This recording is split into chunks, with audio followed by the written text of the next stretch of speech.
Es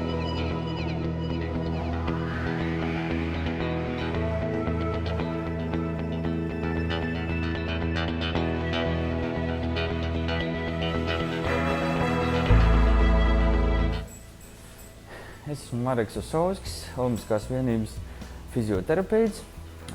Es nodarbojos arī ar vienu no ārstēšanas metodēm, ko sauc par kinezioloģijas teipošanu. Un es jums šodien gribu pademonstrēt, kā mēs varam palīdzēt pie dažādām slimībām un problēmām, kas cilvēkam radušās varbūt ikdienā vai sportojot, un kā šo metodu pielieto pie dažādām traumām un slimībām. Šādu metodu arī pielietot medicīnā, mācāt ar viņu darboties, kurš katrs cilvēks to nevarēs izdarīt. Ir jābūt ar dziļām medicīniskām zināšanām un jāaiziet specifiski kursi, lai vispār viņus spētu līmēt.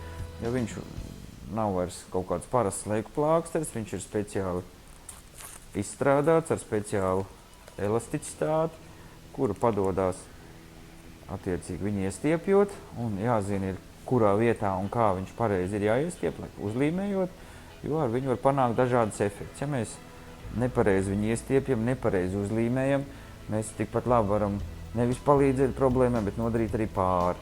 Jo, ja jums ir bijuši arī kādi gadījumi, ka jūs esat līmējis un pēc tam jums ir palicies slikti, iespējams, ka šis teips ir bijis uzlīmēts nepareizi. Nevajag no tā baidīties, vai izstāstīt savu problēmu, varbūt pārlīmēt vai pārtaisīt. Rūpnieciski viņš ir uzražots no koku vilnas materiāla, tas ir dabīgs materiāls, nav nekāds ķīmisks, kā varētu kaut kas būt sliktāks. Vienīgā ķīmija, ko daļai varētu nosaukt par ķīmiju, kas ir izstrādāta šajā teipā, ir šī līme, bet tā ir akrila līme, kur ir atrasta, kur ir vismazāk alerģiskā vai vismazāk kaitīgākā ķermenim, ādai un vispār cilvēkam. Un praktiski tikai reāli ap 1% un mazāk ir kaut kādas ādas reakcijas uz šo materiālu. Rūpnīcā viņš jau tiek uzklāts uz papīra jau ar 10%, bet to zina tikai fizioterapeits. Kāpēc viņš tā ir? Jo tās ir speciālas metodas, kur tiek izmantots tikai šiem 10%, ko līmē pārsvarā. Kā jau redzat, līme ir ļoti stipra, viņa ļoti labi turās, bet ja mēs viņu daudz aiztiekam ar rokām, mēs viņu vairs līmēt nevaram. Tāpēc ir jāmāk uzlīmēt viņu neaiztiekot, jo ja aiztiek šo līmu ar rokām, viņu vairs nelīmē. Gribētu jums pievērst uzmanību vienai no ārstēšanas metodēm, ko sauc par kinezioteipu, kur izmanto rehabilitācijā. Mana pieredze ir jau 5 gadus šajā metodē, un es jums gribētu parādīt, kā var palīdzēt pēc dažādām traumām, kā novākt iespējams kaut kādas tūskas. Pēcoperācijas periodā varbūt nepieciešams viņu pielietot pie kaut kādām dažādām traumām vai sāpēm vai traucējumiem. Sāksim ar potīšu locītavu, kas ir viena no visbiežākām traumētām lietām lielajā sportā un varbūt ikdienā, varbūt ziemā vairāk. Kā mēs varētu šajā gadījumā, kā var ar šo teipa metodi, kinezioteipa metodi palīdzēt cilvēkiem ātrāk atgriezties ikdienas dzīvē. Tātad sāksim.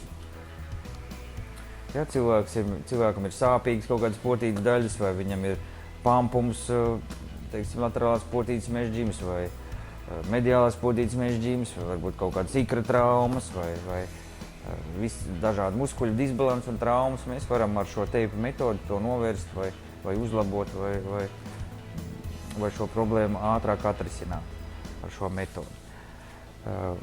Šeit pievērsīsim uzmanību tieši vairāk laterālās potīšu mežģīmu gadījumā, kā teipo ar šo kinezioteipu. Mums ir jāpaņem garums ap šo saišu daļu, kur ir plīsusi. Viņi var būt, protams, no anatomijas priekšā, vidū, aizmugurē. Pieņemsim tās ir priekšējās vidējās saites. Ņemam garumu, nogriežam. Gali vienmēr mums ir jānopaļo, jo, ja mēs pielīmējam teipu ar nenopaļotiem stūriem, viņš vieglāk plīst nost. Nopaļotiem uzturās labāk. vienmēr līmēšana ir specifiska, iestiepumā. Mājās varbūt īpaši nezinot, nemākot to līmēt, nevajadzētu atkārtot, jo tur ir teips padodās dažādos iestiepumu variantos.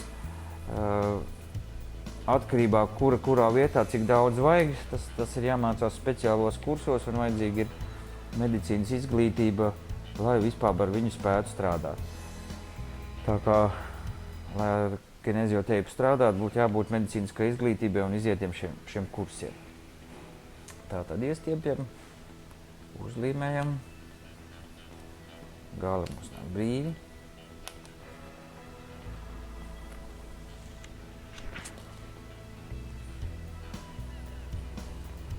Saiti mēs esam ieplēstu ierobežojuši, tiek ierobežot. Tālāk mums vajag stabilizēt potīti. Ņemam garumu apkārt ārēji un iekšēji potītei.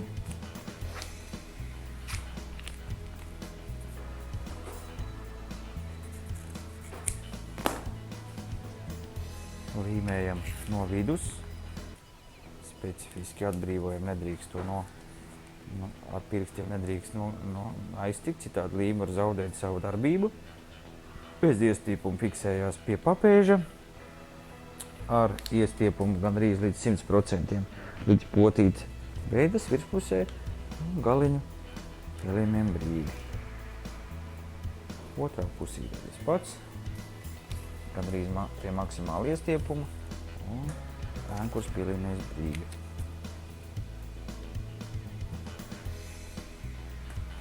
Ja, teiksim, pacientam ir apmetojums pa lielu, viņš ir nepieciešams noskūpt, bet šāds neliels apmetojums arī varētu būt, ja pielīmēts teips pielīmējas pie šīm spalvām, viņš stimulē to saucamo propriorecepciju, dziļo jūšanu, kas palīdz labāk vēl izprast kustību un ātrāk reģenerēt pie bojājumiem, pie saižu bojājumiem un kaut kādām masveidu tūskām. Tas mums ļauj ar to dziļo jūšanas palīdzību izprast šo kustības amplitūdu.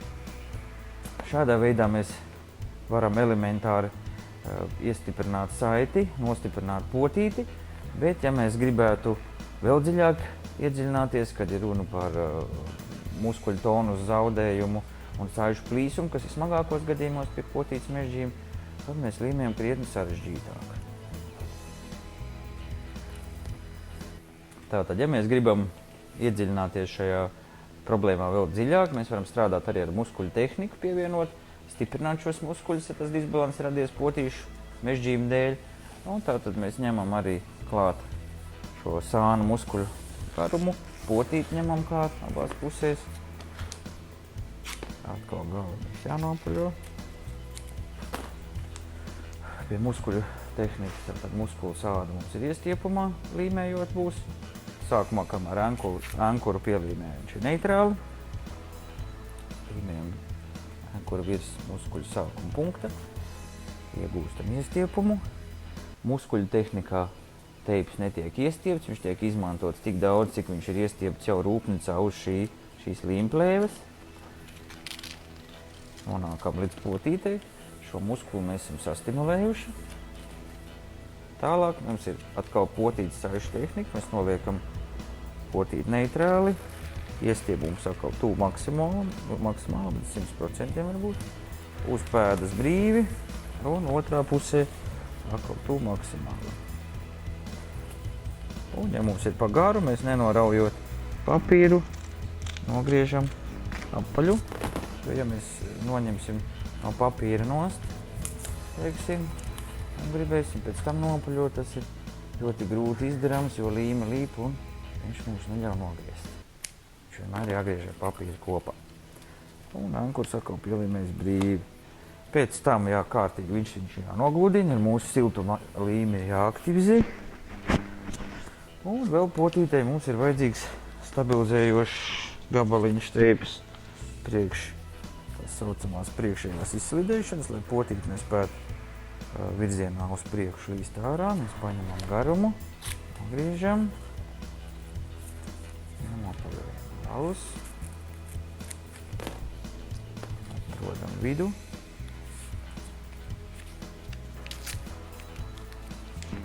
Fiksējam pie ahilē cīpslas brīvi, vaļā, un iet pāri potīti atkal pie 800%, galvai nedaudz neitrālāk, un nofiksējam, gals aiziet krustā brīvi, un otrā pusē potīti atkal tie paši 800%, un vēlreiz brīvi.